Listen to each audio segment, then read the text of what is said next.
खराब नतीजे जारी किए थे, लेकिन इंडियन बैंक ने भी अपने नतीजे जारी कर दिए हैं। बैंक का मुनाफा 42% कम हुआ है, लेकिन एनआईआई यानी कि नेट इंटरेस्ट इनकम, जो कि ब्याज से आय होती है बैंक की, वो 27% से ज़्यादा बढ़ी है। बैंक के एनपीए में सुधार देखने को मिला है। नतीजों पर बातचीत करने के लिए हमारे साथ जुड़ गए हैं इंडियन बैंक के एमडी और सीईओ शांतिलाल जैन। जैन साहब, बहुत शुक्रिया आपका समय देने के लिए। टीना स्वदेश पर बहुत स्वागत है। सबसे पहले आपसे ये समझना चाहेंगे कि जो मार्जिन है आपके नेट इंटरेस्ट मार्जिन, वहाँ पर थोड़ा सा हमने कमी देखी है। ये बताइए कि FY23 यानी कि जो मौजूदा कारोबारी साल है, वहां पर किस तरह से मार्जिन आप देख रहे हैं?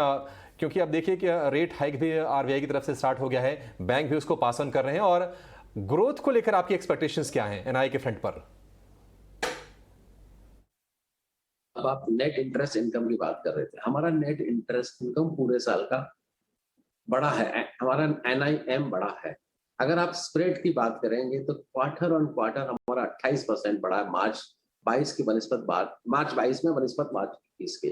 ठीक इसी तरह से ईयर इन ऑन ईयर की बात करेंगे तो पूरे साल में 2022 में 2021 के बनस्पत हमारा 7% बढ़ा। तो हमारा एनआईआई बढ़ा है, हमारा जो मार्जिन है ईयर ऑन ईयर बढ़ा है, क्वार्टर ऑन क्वार्टर थोड़ा सा डिप है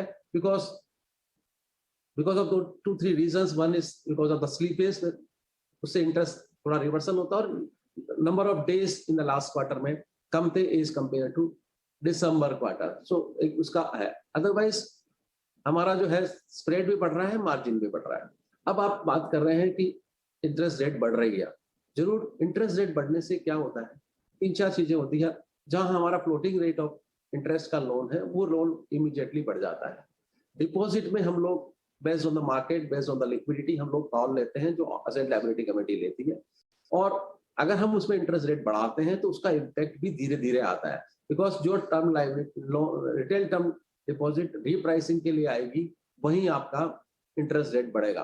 कासा हमारा 42% है, उधर कोई चेंज नहीं आता है, तो हमारा डिपॉजिट कॉस्ट कम बढ़ेगा बजाय हमारे अर्निंग के एडवांसेस में। हमको लगता है कि अब हमारा जो मार्जिन है हम लोग उसको प्रोटेक्ट कर पाएंगे, ये इसी के आसपास रहेंगे।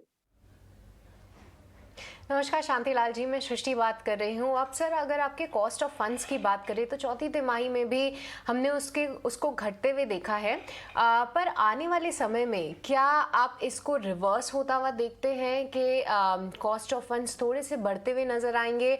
और साथ ही जो आपका कासा रेशियो है उसको लेकर आपकी क्या स्ट्रैटेजी रहेगी? आपका कॉस्ट ऑफ डिपॉजिट आपने बताया हमारा जो लोएस्ट है। अब क्योंकि हम इंक्रीजिंग इंटरेस्ट सिनेरियो में जा रहे हैं तो इंटरेस्ट रेट तो बढ़ेगा। अब हम इसको कितना कंट्रोल कर पाते हैं, एक है हमारा कासा बढ़ाने से। अगर हम कासा बढ़ाते हैं तो हम जो है इंटरेस्ट इंक्रीज को थोड़ा कम कर पाएंगे। तो हमारा कासा बढ़ाने में हमारा ध्यान है। हमने अभी एक प्रोडक्ट लॉन्च करा है, टैबलेट बैंकिंग। उसमें हम लोग ऑर्गेनाइजेशन के ऑफिस जा जाके अकाउंट खोल सकते हैं, तो एक मोबिलिटी बढ़ती है। उससे हम लोग इंस्टीट्यूशन के अकाउंट खोल पाएंगे, एजुकेशन इंस्टीट्यूट, कंपनी जो हमारे कस्टमर्स हैं उनके जाके अकाउंट खोल पाएंगे, तो उससे हमारा कासा बढ़ेगा। और मैंने आपको कहा कि हम लोग कासा को अपना 42% मेंटेन कर पा रहे हैं। हमारा जो करंट अकाउंट ग्रोथ है 14% है, और हमारा सेविंग बैंक अकाउंट ग्रोथ 8% है, तो 9%। सब 9% के आसपास अगर हम बढ़ते रहते हैं तो हम जो है हमारी कॉस्ट ऑफ डिपॉजिट को अंडर कंट्रोल रख पाएंगे। जैन साहब, एक आखिरी सवाल आपसे पूछना चाहेंगे। फ्यूचर रिटेल, जहां कि आपका थोड़ा सा एक्सपोजर भी है, ये बताइए कि आप कितनी प्रोविजनिंग आपने उस अकाउंट के लिए की है, और उसके पीछे आपके क्या तर्क हैं, और आपने रिलायंस रिटेल की जो बिड थी वो रिजेक्ट क्यों की? क्या उसके रीजंस थे? हम लोग अकाउंट स्पेसिफिक डिस्कशंस नहीं करते हैं कि हमने इसको क्यों रिजेक्ट किया, क्यों अप्रूव किया। ये डिफरेंट कॉल है। जहां तक बात है प्रोविजन की, हमने इसको एनपीए रिकॉग्नाइज किया है। लास्ट क्वार्टर में हमारा एक्सपोजर 850 करोड़ के आसपास है, और हमने अराउंड 89 और 90% के आसपास इसका प्रोविजन करा है। ठीक है जैन साहब, बहुत शुक्रिया आपका समय देने के लिए, और अपने नतीजों के साथ साथ बैंकिंग सेक्टर के आउटलुक पर भी थोड़ा सा बातचीत करने के लिए। तो इंडियन बैंक मुनाफे में कमी आई है, और स्टॉक देखिए 3% गिरा हुआ है। हालांकि अगर हम पीएनबी के मुकाबले अगर आप देखेंगे तो गिरावट आपको थोड़ी सी कम लगेगी। 140 रुपये के आसपास है ये शेयर फिलहाल। लेकिन आज भी कुछ बड़े नतीजे आने वाले हैं। टाटा